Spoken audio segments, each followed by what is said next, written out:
Mercredi 14 avril 2010, un puissant séisme provoque la mort de 300 personnes en Chine et fait plus de 8000 blessés.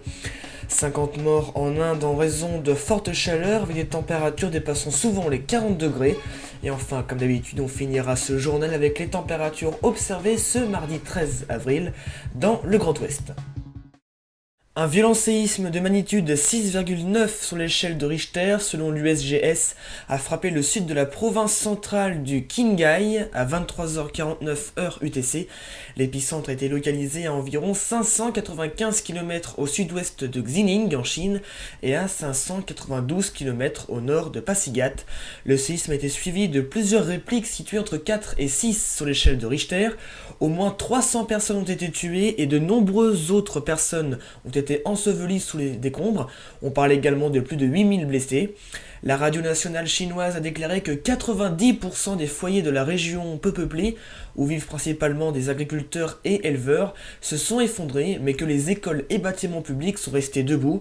Tout le monde est dans la rue, face à leur maison. Certains essaient de retrouver des membres de leur famille. L'État a indiqué que 3000 soldats seraient envoyés dans la région pour contribuer aux efforts de sauvetage. L'Inde subit de fortes chaleurs qui sont déjà à l'origine de la mort de plus de 50 personnes, la majorité des victimes ayant été recensées dans l'état d'Uttar Pradesh. C'est quasiment tout le pays qui subit des températures supérieures à 40 degrés jusqu'à 46 degrés dans certains endroits du centre et du nord-est. Il s'agit là de températures trop élevées pour la saison, généralement de 8 à 10 degrés au-dessus des normales saisonnières. À New Delhi, on a relevé dimanche dernier 41 degrés 6. Il s'agit d'un record pour un mois d'avril. Alors voici quelques relevés de température maximale durant le début de semaine.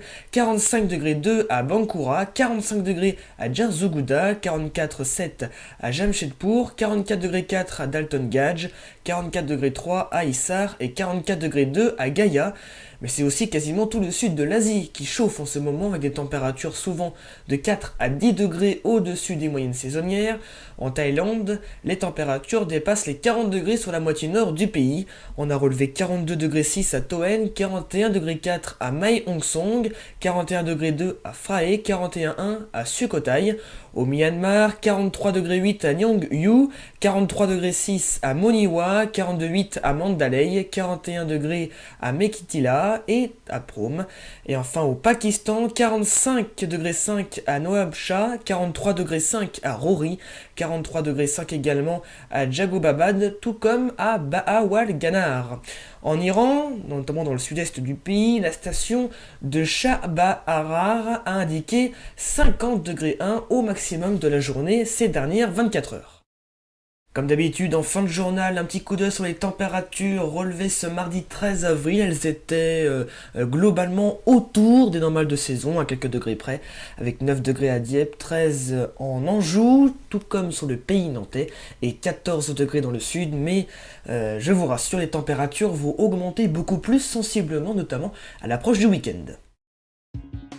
C'est la fin de ce journal, merci à vous de l'avoir suivi. On se retrouve ce week-end, plus précisément samedi 17 avril 2010 pour un nouveau point sur l'actualité locale et internationale. Bonne semaine et à samedi.